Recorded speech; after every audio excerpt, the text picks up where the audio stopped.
I don't know what bothered me the most. The fact that I was a failure as a husband, or that I was a failure as a father. I don't know if I was depressed or just furious. To say the least, it was a bit confusing. I spent my entire life trying to improve my family's life, and all I ended up doing was providing them with things and money. It just doesn't work. It quickly became very clear that my only function was to fill the well. I loved my wife, and I loved my children. Please note that all of this is in the past tense. I have my own business. Terry Martin and I grew up together. We had been best friends since elementary school. Terry and I started the company right after finishing vocational school, and it grew faster than we could have imagined. So technically, I should say that we have our own business.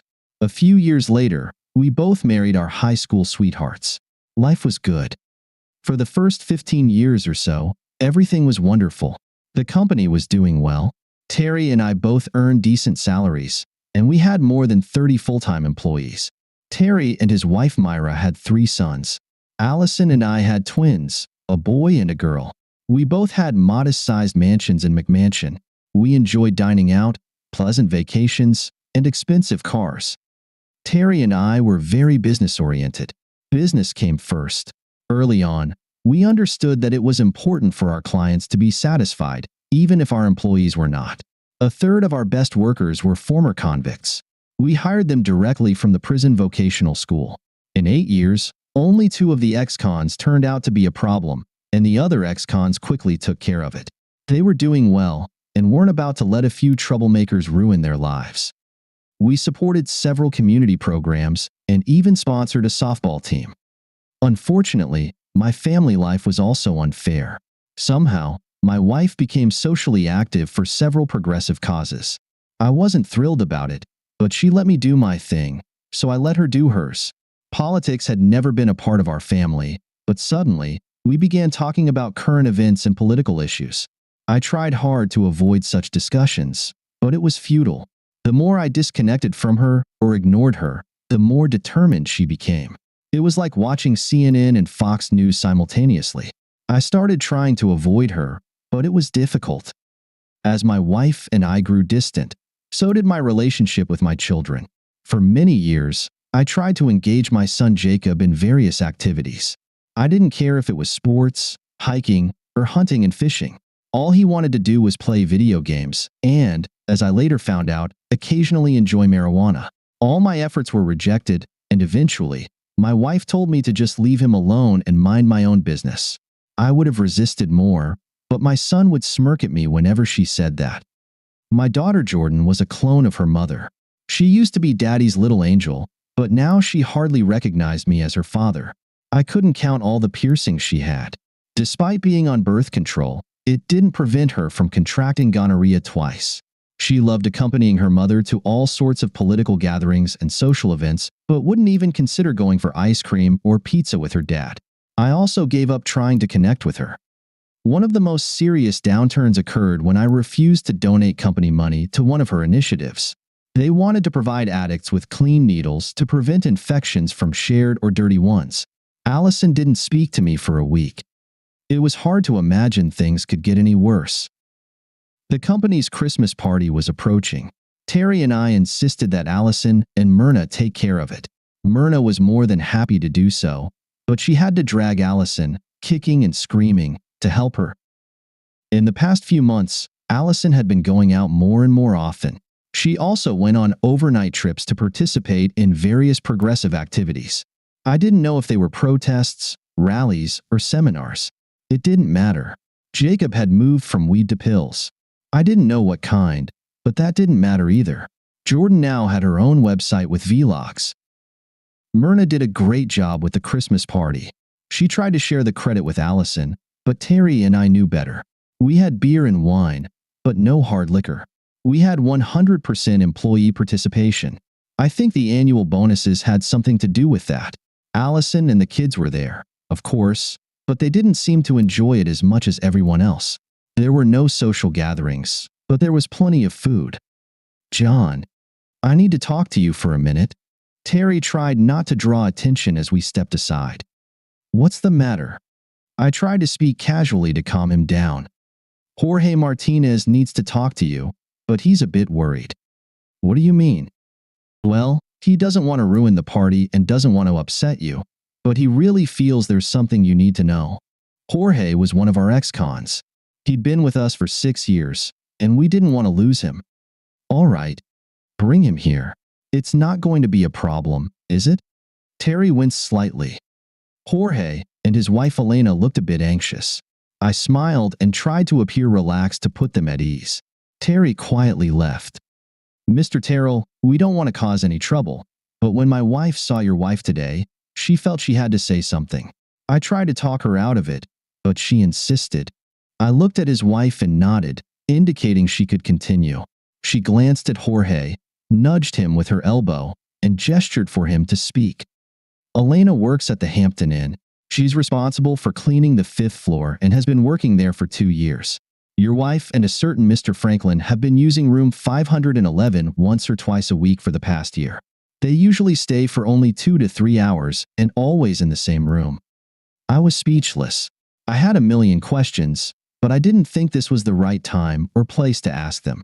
Elena looked relieved that it was all out in the open, but Jorge was very anxious, not knowing how I would react. I just took his hand in both of mine, looked him in the eye, and said, "Thank you." I smiled at Elena and gestured for both of them to return to the party. Jorge relaxed. As I was leaving, I walked past Terry. Give Jorge a raise next month. Kyle Franklin was in charge of the city's parking department. I didn't know him very well, but I knew he had been a public servant for almost 20 years. He dreamed of running for mayor someday. He was married to Nora Franklin, the owner of one of the county's leading real estate firms. She was an attractive woman who loved placing her ads on the sides of city buses. I wondered if she had a special rate for that.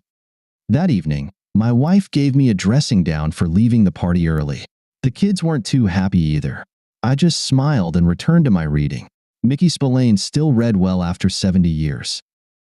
On Monday morning, I comfortably awaited Nora Franklin's arrival at the Franklin real estate office. The secretary had prepared hot coffee, and I had brought along the big kill. She walked in around 10, stopped, and paused for a moment to look at me. I wondered when you'd show up, Mr. Terrell. It took you long enough. I followed her into her office and took my coffee with me. I suppose when you own the company, you can set your own hours. Why hadn't I thought of that? John. May I call you John? I nodded in approval. John, I'm not going to rehash all this drama. I just want to know what you plan to do. I have a lot of questions, and I don't want you to mess things up. This was not what I expected. I thought I was going to deliver a grand revelation. Boy, was I wrong. Miss Franklin, it seems I'm quite behind in this matter. I didn't even realize it myself. A friend just told me. I have no idea what to do next, and I have no one to confide in or discuss this with. To be honest, I thought you were in the dark just like me. John, I've known about this for more than 6 months. I probably should have contacted you sooner, but I had a lot on my plate, and I didn't want you to mess everything up by doing something rash. Oh, by the way, call me Nora. What do you mean by something rash? Oh, you know. Like playing Rambo with Kyle in public. Maybe exposing them in some awkward manner. It's hard to predict what you macho men will do when something like this happens.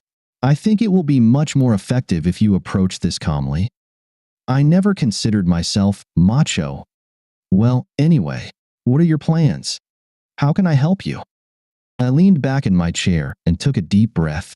I think we're going to need more time.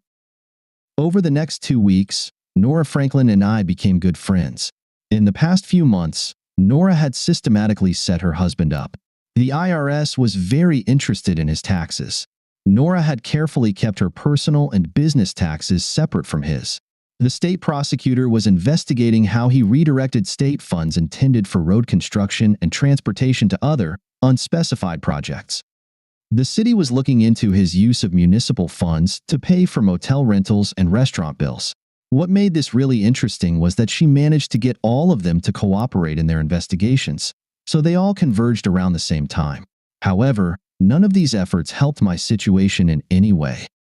Nevertheless, she made an interesting deal to sell her real estate business. I might be able to do something similar. My biggest problem was my home and family. I no longer had close relationships with my wife or any of my children. I really didn't want to leave the business, but it was necessary. Nora had a solution. About a month later, I announced that we were going to move to a new house. Allison's ears perked up, but all I heard from the kids was groaning. They liked our house. Jordan got interested when I mentioned the pool, and Jacob thought the 3-car garage might be cool. The trip to see the new house went well. It was twice the size of our current one and cost more than twice as much. Each of the kids had their own bathroom. Allison commented that we didn't have enough furniture to properly furnish the new place, but she seemed pleased when I told her she could buy all new things. She liked the professional kitchen. To top it all off, I told them we would all have new cars. For the first time in many years, I was a great father and husband. Nora did a great job finding me a new home. It took her only 2 days to prepare all the paperwork. When I told Allison that Franklin Real Estate was handling the deal for us, she winced a little, but then seemed to accept it. Nora already had a cash buyer for our old house. I thought it was interesting to see my wife and my wife's lover's wife sitting at the same table to sign the documents. There were no fake pleasantries. We just sat down and got to work on the paperwork. The first stack to sign was for the sale of the old house. Allison and I both signed everything as presented by Nora, and then we had it notarized. We made $450,000 from the sale and transferred it to an electronic account. Allison felt pretty good and didn't pay much attention. She just signed. Next were the documents for the new house. Allison smiled when Nora mentioned the price was $900,000. She smiled again when I mentioned that I was putting the new house in her name for tax purposes. She thought it was a great idea. However, what she didn't notice was that it wasn't a purchase contract but an option to purchase. If she had read the fine print, she would have seen that the option was for 120 days. If the actual purchase wasn't made by then, the price would revert to $1 million, and the $40,000 option fee would be forfeited. I didn't want to lose money, but in the long run, it was worth it. After everything was signed and notarized, Nora handed her the keys to her new house and congratulated her. It seemed sincere, and I could barely keep myself from laughing. Allison was fuming the whole way home. She hadn't expected me to actually put the house in her name. She also didn't expect to receive a $10,000 gift card from our local upscale furniture store. Sometimes you have to spend money to make money. The next day was car day. Jacob chose a Mustang, as I expected. Jordan surprised us all by picking a lime green Kia Soul. Allison chose a white Lexus. I explained to both kids the importance of establishing a credit line. They seemed to understand, which made it easier to put both cars in their names and, of course, fully finance them. What they didn't think about was that someone would have to pay for the cars. I did the same with Allison's new Lexus. I insured each of the new cars for 90 days. The total out-of-pocket expense for all 3 cars was just under $600. Most of that went towards tags and titles. Another good investment on my part. A week later, we all moved into our new home. The more Nora and I worked together, the closer we became. We met every day. Sometimes I helped her with a project, and sometimes she helped me. It seemed we were getting very comfortable with each other. Terry was handling our welding business, and Nora had enough staff to run the real estate office. All our efforts were focused on ending our marriages. Nora planned to wait until Kyle was charged by one of the organizations investigating him. She didn't know who would get to him first. She seemed to think it didn't matter. My situation was a bit different. At some point, I decided that I didn't want a divorce. I had too much to lose, but I knew I had to do something. I just wanted it all to be over as quickly as possible. Nora came to the rescue again. John, have you ever been to Aruba? Only as a port of call while on a cruise, but I've never stayed there. Did you like it? I wasn't there long enough to decide. Why do you ask? I have the opportunity to buy a condo in West Oranjestad for $1 million. Would you be interested in something like that? That might be a bit tricky for me. I probably don't need anything that complicated. I thought we could go halves. I'm sure you could manage it. I'm sure I could, but you have enough strength to handle it on your own. Why did you even think of including me in something like this? Consider it a partnership, an investment, so to speak. I fancy myself a savvy businesswoman. I like using other people's money, And besides, I enjoy your company. This piqued my interest. $500,000 will give me a buy-in? I'll prepare the paperwork. You know there will be paperwork, right? Absolutely. I found it surprising that I agreed to live with a woman I hadn't even had sex with. Now, I was even more excited about the whole project. Terry and Myrna were fully aware of my issues with Allison and the kids. They were ready to help in any way they could without being intrusive. Terry, I've decided I want to sell my half of the business to you and Myrna. That's really nice, John, but there's no way we could afford to buy out your share. I'd love to, but you know it's impossible. How does $1,000 sound? Care to explain? Terry, you don't need my help running the business. We both know that it's almost running itself at this point. I'm leaving soon, and it will all fall on your shoulders.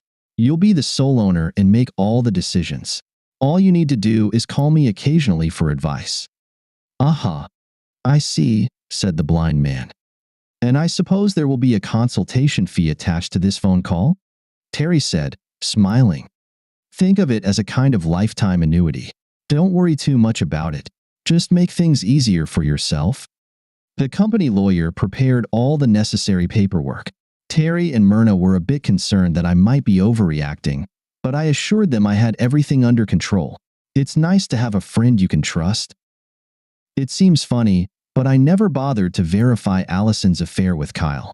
I never felt the need to obtain compromising photos, emails, or phone messages. I wouldn't have needed them. I wasn't planning on getting a divorce. I was going to do what 21% of deadbeat dads do, just leave. 2 weeks later, Kyle Franklin was arrested. I don't even know who got the awards. He wasn't a big-time crook or embezzler. He was just a petty civil servant who dipped into others' pockets too often and messed around with my wife. Nora and I had long parted ways before all the dirt came out. She sold her company along with 32 rental properties and 3 apartment buildings. She was set on a new life. I was her designated boy toy.